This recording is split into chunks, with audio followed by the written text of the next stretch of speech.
Ouais, bonjour les amis, alors continuons notre chapitre 22 du Lévitique pour la partie 17, du verset 17 à 30. Je vous rappelle que nous avons vu hier, en effet, qui avait le droit de toucher à la nourriture sainte, donc en fait, à la répartition des offrandes. Voilà, quand on fait partie de la famille d'un prêtre. Et aujourd'hui, on va voir autre chose, on va voir la qualité des offrandes, quels sont les réquisites, les obligations, les critères, voilà, de sélection d'une offrande pour qu'elle puisse être agréée par Dieu, c'est-à-dire pour qu'elle plaise à Dieu. Voilà.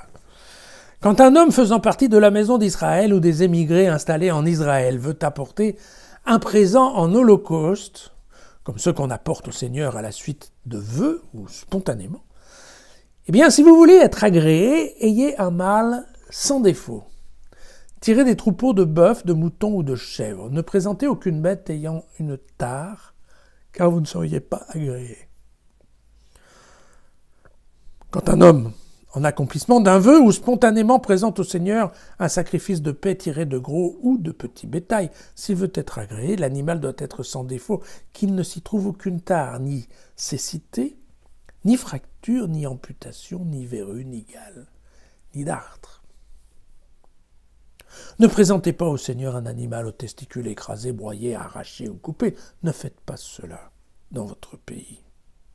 Après leur naissance, un veau, un agneau ou un chevreau resteront 7 jours avec leur mère, et c'est à partir du 8e jour, alors ils seront agréés, si on les présente comme mets consumés pour le Seigneur. Mais n'égorgez pas le même jour une bête, vache, brebis ou chèvre, et son petit.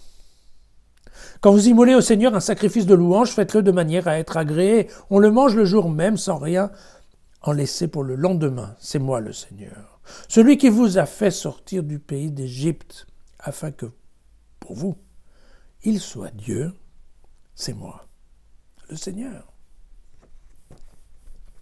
Voilà. Bon, une approche, bien entendu, c'est toujours un peu casuistique parce que le Lévitique aime ça. Donc, si c'est un gros animal, un petit animal, enfin bon, voilà. Le fond est le même, il ne faut présenter que des animaux parfaits. Voilà.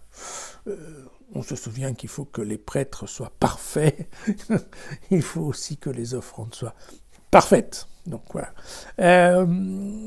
Encore une fois, si c'est vrai pour un roi, alors, a fortiori, pour Dieu. Bien. On trouve ici cette notion de 8 jours. Vous avez vu qu'il faut attendre qu'un animal ait 8 jours pour qu'il puisse être en âge d'être présenté à Dieu. Il semble que plusieurs fois dans la Bible, on parle de ces 8 jours. Et entre autres, bien, vous vous souvenez que 8 jours, c'est l'âge de la circoncision. Donc en fait, on considère, dans une tradition biblique, qu'il faut au moins 8 jours pour être un individu au sens propre du terme. Et il y a toute une pensée philosophique qui fait qu'en effet, on estimait ça dans le temps que il y avait l'âme, je dirais, mettait d'abord, je crois que c'est saint Augustin qui a développé cette idée, si je me semble bien, le corps naît, et puis il faut attendre 8 jours pour que l'âme, en fait, du Seigneur rentre dans son corps, prenne pied, je dirais, dans l'emballage, et donc à ce moment-là, l'individu prend sa véritable dimension d'identité animale. Voilà, on va dire ça comme ça. Très bien. Et puis, il y a cette notion de délai, vous vous souvenez, j'en suis certain, parce que vous avez bien écouté. En général, quand il y a des histoires de viande et de choses comme ça, on considère que c'est 3 jours le délai maximum pour manger une offrande. Mais ici, on insiste pour dire que quand c'est dans le cas d'un sacrifice de louange, eh bien, il faut le manger le jour même. Pourquoi ? Alors pourquoi cette spécificité ? Tout simplement parce que